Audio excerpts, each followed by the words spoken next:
नमस्कार दोस्तों, मैं हूं अतुल सिंह। स्वागत है आपका इन्वेस्ट कर लो भाई चैनल में। इस एपिसोड में हम बात करेंगे गोल्ड और ऑयल की चाल, रुपये बनाम डॉलर की कहानी और आगे की रोड मैप। वीडियो शुरू करने से पहले एक बात जान लें, यह वीडियो सिर्फ शैक्षिक जानकारी के लिए है कोई भी निवेश सलाह नहीं है। दोस्तों जुड़े रहिए, क्योंकि सबसे मज़ेदार कहानी अभी भी बाकी है।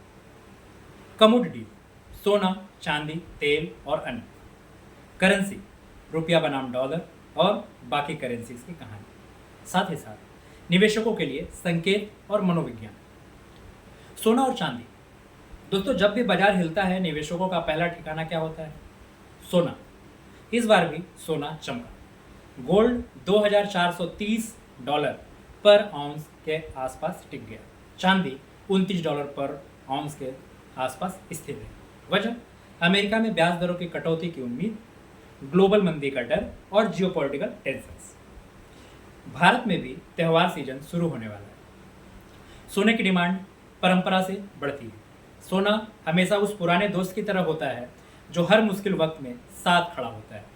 जब शेयर बाजार गिरता है तो सोना निवेशकों को सहारा देता है। भारत में अगस्त 2025 में सोने का इंपोर्ट 11% बढ़ा। ज्वेलरी शॉप्स ने त्योहारी सीजन के लिए स्टॉकिंग शुरू कर दी। अब आते हैं कच्चे तेल पर। ब्रेंट क्रूड $86 पर बैरल तक गिरा।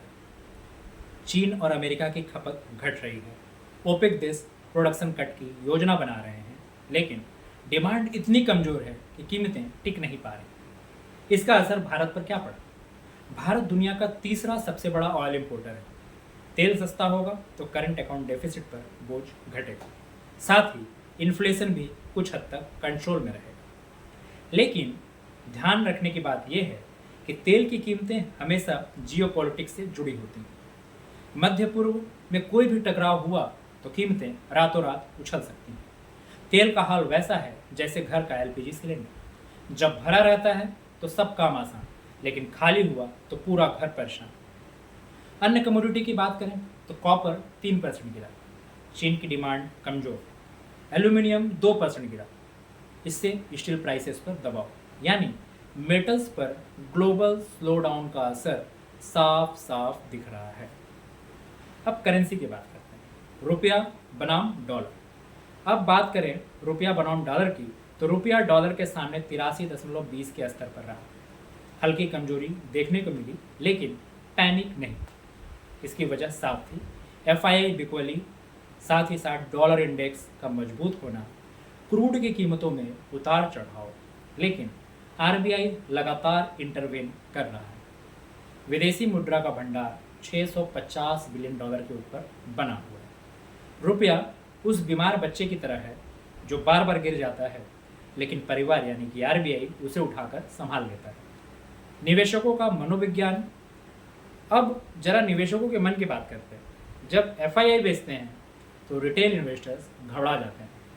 जब मिड कैप स्मॉल कैप चढ़ते हैं तो रिटेल उत्साहित हो जाते हैं। लेकिन असली खिलाड़ी डीआईआई हैं।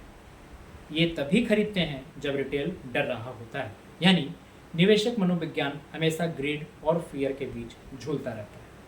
ये खेल वैसा है जैसे रोलर कोस्टर की सवारी। ऊपर जाते वक्त सब खुश, नीचे आते वक्त सब डरते हैं, लेकिन असली मजा तो पूरे सफर को झेलने में है। तो दोस्तों इस हिस्से में हमने देखा सोना और चांदी कैसे निवेशकों की शरण बने, तेल क्यों दबाव में है, मेटल्स पर ग्लोबल स्लोडाउन का असर क्या हुआ और रुपया डॉलर के सामने कैसे टिक रहा है। निवेशक मनोविज्ञान की सबसे बड़ी सीख यही है, घबराइए मत, धैर्य रखिए। अभी हमारे सफ़र का आखिरी पड़ाव बाकी है। आगे का रोड मैप, त्यौहार सीजन का असर और 2025 की दूसरी छमाही के लिए निवेशकों के सबक। तो जुड़े रहिए हमारे साथ, कहानी को हम कंटिन्यू करते हैं। क्लाइमेक्स सबसे दिलचस्प होने वाला है। त्यौहार सीजन और कंजम्पशन स्टोरी, 2050 की दूसरी छमाही के बड़े themes, risk factors domestic plus global और निवेशकों के लिए सबक और निष्कर्ष। दोस्तों भारत में बाजार की असली धड़कन क्या है? त्यौहार। अगले 3 महीने में आएंगे नवरात्रि, दुर्गा पूजा, दिवाली, छठ, क्रिसमस और न्यू ईयर, यानी कंजम्पशन का सीजन। रिटेलर्स और एफएमसीजी कंपनियां पहले ही स्टॉकिंग शुरू कर चुकी हैं। HUL, ITC, नेस्ले, ब्रिटानिया जैसे एफएमसीजी ब्रांड्स ने प्रोडक्शन बढ़ाया है। टाइटन और कल्याण ज्वेलर्स जैसे ज्वेलरी स्टॉक को सोने की डिमांड से फायदा मिलेगा। ई कॉमर्स प्लेटफॉर्म जैसे अमेजन, फ्लिपकार्ट ये त्योहारी सेल्स अनाउंस की है। 2024 के त्यौहार सीजन में रिटेल सेल्स 18% बढ़ी थी। इस बार GST कटौती और स्थिर इनकम से उम्मीद और भी ज़्यादा है। त्योहारों को ऐसे समझिए जैसे बाजार का परीक्षा परिणाम।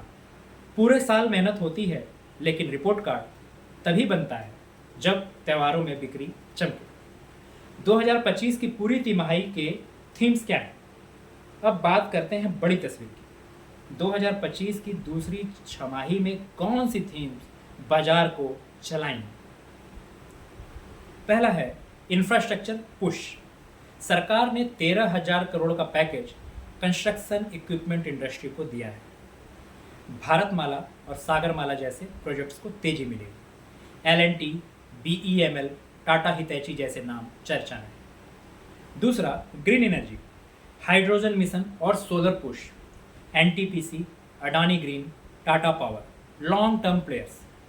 तीसरा EV स्टोरी, ऑटो सेक्टर का EV transition. Ashok Leyland, Tata Motors, Bajaj auto EV portfolio बढ़ा रहे हैं। चौथा डिजिटल इंडिया 2.0, अब UPI इंटरनेशनल बन चुका है। डिजिटल इंफ्रा में निवेश हो रहा है, तो इससे IT services plus fintech growth देखने को मिली। हर कहानी में खतरे भी होते हैं, तो आइए देखते हैं 2025 की दूसरी छमाही के रिस्क फैक्टर्स क्या हो सकते हैं। डोमेस्टिक रिस्क, मानसून नॉर्मल लेकिन एग्रीकल्चरल आउटपुट में अनिश्चितता। रूरल डिमांड अगर कमज़ोर हुई तो FMCG और ऑटो सेक्टर पर असर पड़ेगा। साथ ही NPA स्ट्रेस अगर ये बढ़ा, खासकर MSME लोन्स में, तो बैंकों की प्रॉफिटेबिलिटी घटेगी। ग्लोबल रिस्क की बात करें तो फेडरल रिजर्व का रेट कट डिले, चीन की मंदी और गहरानी, यूरोप का recession, geopolitical tensions, middle east, Russia, Ukraine में। तो रिस्क को ऐसे समझिए जैसे क्रिकेट मैच में बैड लाइट। खेल तो चल रहा है, लेकिन कभी भी रुक सकता है। तो पहला लेसन क्या है? डाइवर्सिफिकेशन। सिर्फ एक सेक्टर पर भरोसा मत कीजिए। ऑटो और कंजम्पशन आज अच्छे हैं, कल मेटल्स और IT फिर चमक सकते हैं। Lesson number 2, patience. FII बिकवली करेंगे, लेकिन DIA और रिटेल की ताकत है। घबराकर शॉर्ट टर्म में बेचने से बचिए। लेसन 3, डेटा पर नजर। Inflation, RBI policy, global fed moves, इन सब पर अपडेटेड रहिए। Lesson 4, long term vision. Bharat की ग्रोथ स्टोरी अभी स्ट्रांग है और आने वाले समय में भी स्ट्रांग रहेगी। शॉर्ट टर्म उतार चढ़ाव को नज़रअंदाज कीजिए। निवेश करना वैसे है जैसे पौधा लगाना। बीज बोने के बाद रोज खोद कर मत देखिए कि जड़ निकली या नहीं।